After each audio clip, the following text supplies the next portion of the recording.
পশ্চিমবঙ্গ বিধানসভা নির্বাচনের গুরুত্বপূর্ণ দায়িত্ব পালন করেছেন ত্রিপুরার প্রাক্তন মুখ্যমন্ত্রী তথা সাংসদ বিপ্লব কুমার দেব। কেন্দ্রীয় নেতৃত্ব পশ্চিমবঙ্গ বিধানসভা নির্বাচন পরিচালনা করার জন্য তার উপর বিশেষ দায়িত্ব অর্পণ করেছিলেন।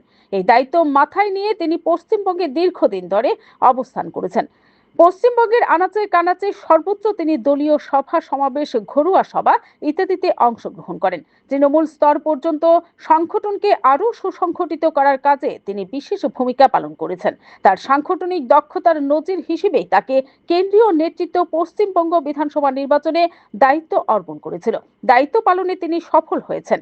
দীর্ঘ 15 বছরের তৃণমূল শাসনের অবসান ঘটিয়ে পশ্চিমবঙ্গে বিজেপিকে ক্ষমতায় অধিষ্ঠিত করতে তিনি বিশেষ ভূমিকা পালন করেছেন। এই জয়ের ক্ষেত্রে বিপ্লব কুমার দেবের ভূমিকা অনস্বীকার্য, একথা দলীয় নেতৃত্বও স্বীকার করেছেন।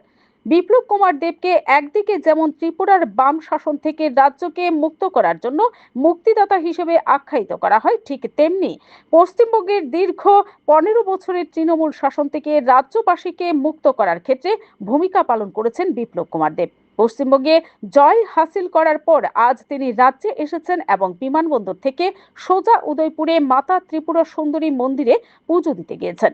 বিপ্লব কুমার দেবের এই ভূমিকায় রাজ্যের দলীয় নেতা কর্মীরাও দারুণ খুশি। Bureau report, BTV Tripura news.